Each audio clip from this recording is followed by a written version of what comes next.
Budidaya ikan merupakan salah satu bentuk usaha yang banyak digandrungi masyarakat Indonesia. Selain menjadi pendapatan utama, kegiatan budidaya perikanan juga dapat menjadi pendapatan sampingan yang mampu meningkatkan pendapatan per kapita masyarakat. Namun, kebanyakan pembudidaya sepakat bahwa harga pakan ikan pabrik menjadi masalah utama bagi bisnis mereka. Seperti halnya Pak Asep, beliau sudah menjadi pelaku usaha budidaya ikan jenis lele sejak 2019. Kalau di ikan itu bukan masalah lele atau apa saja, itu semua juga tertekannya itu sama pakan. Karena pakan dengan harga jual nanti setelah untuk siap dikonsumsi itu selisihnya nggak terlalu jauh gitu, jadi mahal itu istilahnya kalau pakan pabrik.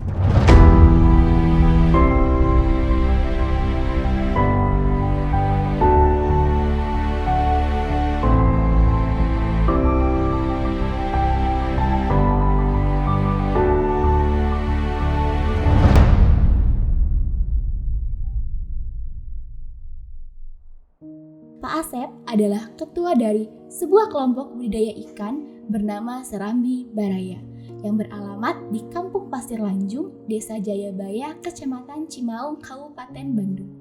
Awalnya, ia hanya memiliki beberapa kolam kecil saja dan hingga akhirnya beliau melebarkan usaha budidayanya. Saat ini memiliki sekitar 31 kolam dari kelompok budidaya bersama yang ia dirikan. Dalam menjalankan usahanya, Pak Asep mengeluhkan tentang harga pakan pabrik yang kurang terjangkau.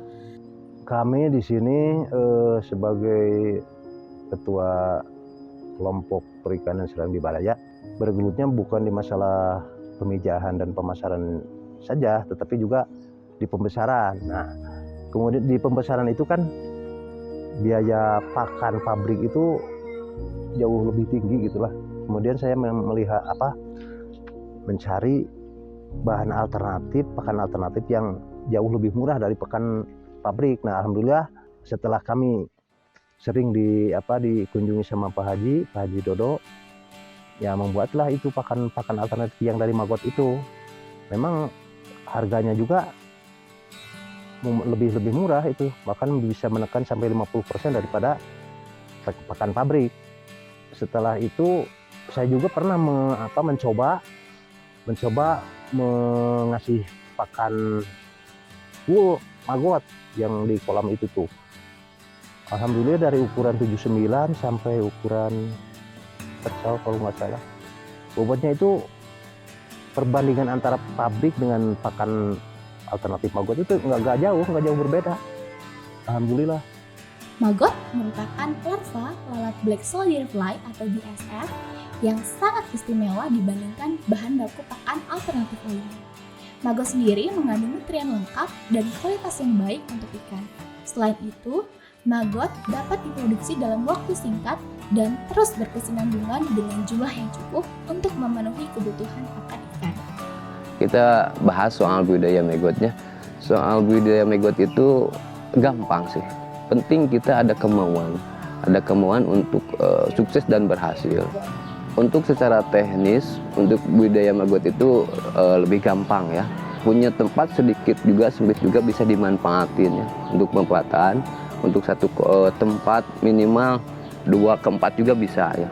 Bisa satu teknisnya medianya tempat, kandang, terus untuk penetasan sipri pupa, terus kandang untuk BSF-nya itu. BSF untuk penelornya, waring ukuran 2 meter ke 3 meter udah cukup. Nah, udah penetasan, pakai baki itu udah netas, lalu dia netas, kasih makan di bawah, terus udah netas, pindah ke biopon, kasih juga media untuk makanannya. Kalau bisa tambah sama yang gratis aja, gergaji, terus sekam untuk pengeringannya gitu.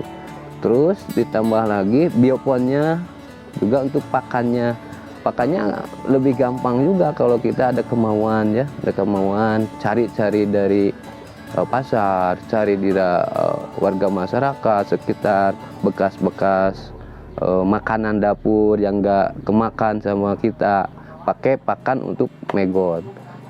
Contoh nasi bekas, terus buah-buahannya bekas, telur, itu proteinnya lebih tinggi gitu. Nah, alhamdulillah di sini di Serambi Baraya caranya pakai probiotik di treatment dulu. Bagi untuk antisipasi lokasi juga lahan tempatnya jangan sampai, kan itu sampah, namanya sampah bau ya. Kalau di treatment 1, 2, 3 hari dibuburin, ditreatment sama probiotik, itu nanti pasti bau ya. Malahan baunya hilang, juga untuk proteinnya meningkat. Ketika kan maggot harus kecerna, ke konversi yang udah lembek itu maggot maunya ke yang udah lembek gitu ya, udah lembek terus dimakan. Alhamdulillah jadi semua kemakan, ke konversi. Jadi lelenya bisa menimbulkan lele yang sehat, menghilangkan sugesti lele yang jelek, yang kotor itu. Lelenya dimakannya enak, gurih, digorengnya garing, juga proteinnya tinggi gitu. Sekitaran usia 15 hari sampai 20 hari itu cukup protein untuk pakan ternak, khususnya di lele. Juga ayam juga bisa. Malahan kasgotnya juga bisa pakai untuk tani. Jadi otomatis pakan maggot itu bisa menyimbangi pakan dari pabrikan gitu ya, dari pabrikan.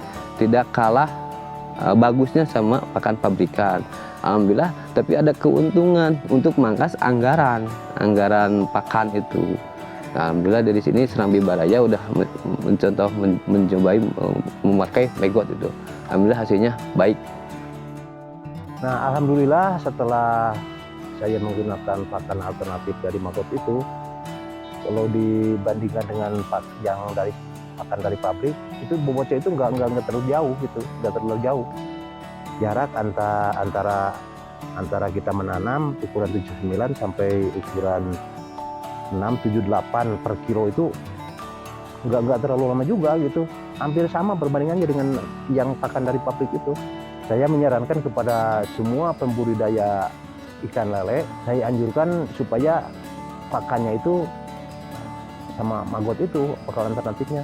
Karena di biaya itu lebih murah, saya menekan harga sampai 50%. Kemudian bobotnya juga nggak terlalu jauh dengan yang memakai pakan pabrikan itu. Munculnya maggot sebagai kandidat utama bahan baku alternatif untuk pembuatan pakan ikan menjadi harapan bagi seluruh pelaku budidaya ikan.